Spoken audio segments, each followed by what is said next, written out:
Happy Wednesday of the Sedona International Film Festival, everyone. I'm Tonya June Moore. I cannot explain how wonderful this week has been, and the weather is coming in for us to enjoy. And I want to give a huge shout out to Northern Arizona Healthcare for being our title sponsor, and also to Yavapai College for giving us this incredible space and creating a VIP room for us. Thank you so much. And of course, my pure joy is being here with another filmmaker who's brought another film that is impressing audiences here at the Sedona International Film Festival. Please introduce yourself and your film. Thanks, Tonya. I'm Samantha Campbell, and our film is called The Secret Song. It's a documentary. I'll tell you more about it as we talk here. But Yeah. It's a documentary. We just finished it last year. Oh my goodness. Okay, well, I got to see the read-up on this one, so I'm excited to even see the trailer. So let's roll the trailer and get everybody caught up out there.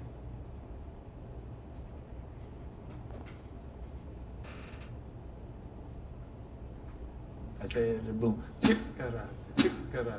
Practice. I said boom, chick, left foot, chick, the boom, and the boom. Good morning, class. I got interested in teaching because I hated school. I thought, this guy's amazing. Doug was sort of the Pied Piper.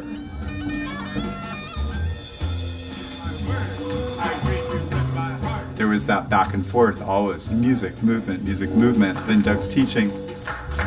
He made it official that this would be his last year at the San Francisco school.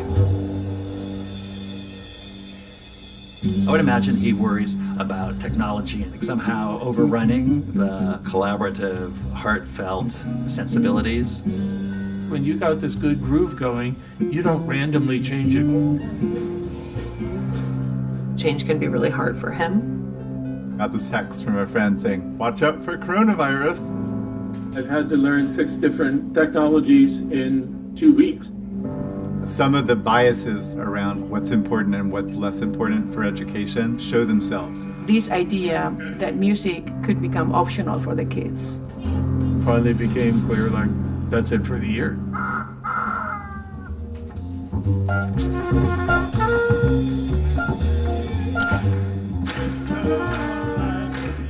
What's the human way through, no matter what the conditions are? Music isn't just a certain technical thing. It's this whole world where you can engage and connect and be together. I don't just like the class, I also love what I do and love who taught me all of this. I tell them that inside these bars of words is a secret song and it's waiting for them, and they have to find it.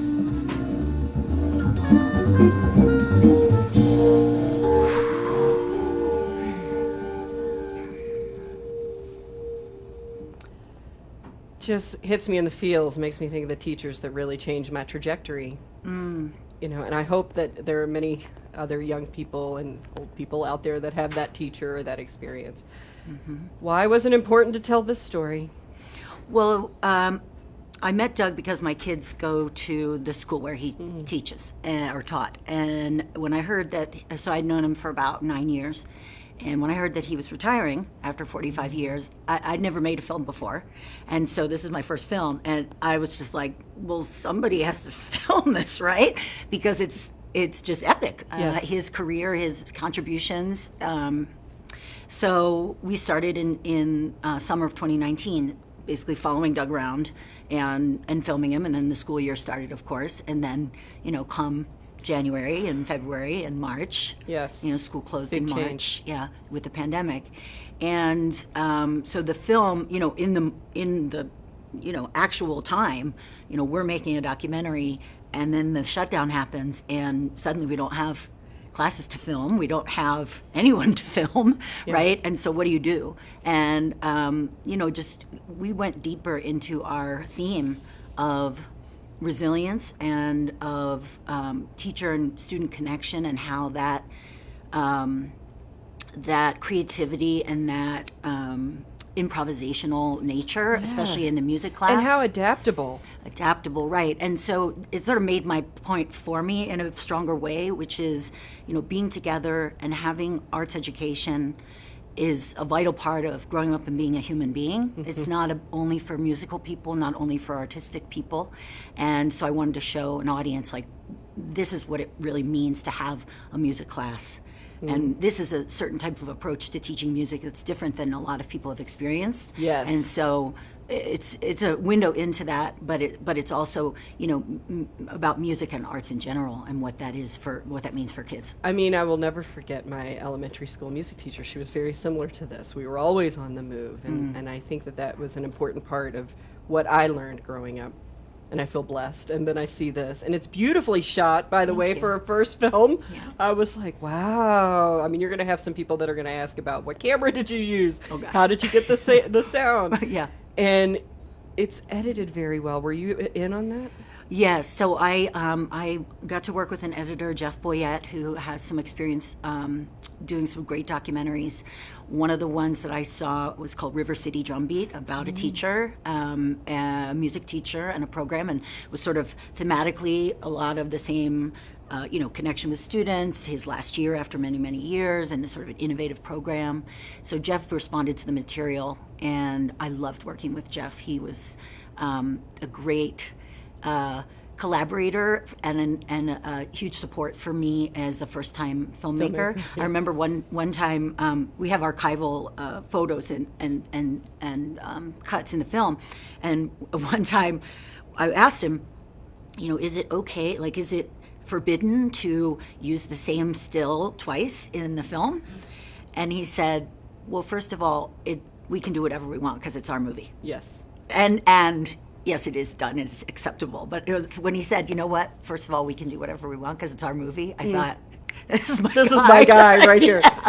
Now, has the subject of the film seen it? Oh, yes. Yeah. And how does multiple he feel about times. Yeah, multiple times. I think the third or fourth time he saw it, he finally said, that's a goddamn good movie. Yes. But I think, it's hard to see yourself on film, especially portrayed in a way, doing what you love, and you have a certain vision of what and a hero. And what you look like, and how you do what you do, and so to see that portrayed, I think that's like a little bit jarring for anybody. What a wonderful legacy, and thank you. Like, these are the movies that, especially this festival, I think really thrive on. Yeah, I think it's a joyful. Even though the pandemic, comes in to the film, and you feel Doug's loss because his final year, he's the master of ceremonies with no ceremonies. He's a music teacher who's retiring after 45 years alone. Yeah. With his family, with his wife, but like with no children and no class and no song, and so I think there is that sadness, but people just tend to react with joy and love to the themes and the outcome of the film. Yeah. Yeah. So when are you screening here?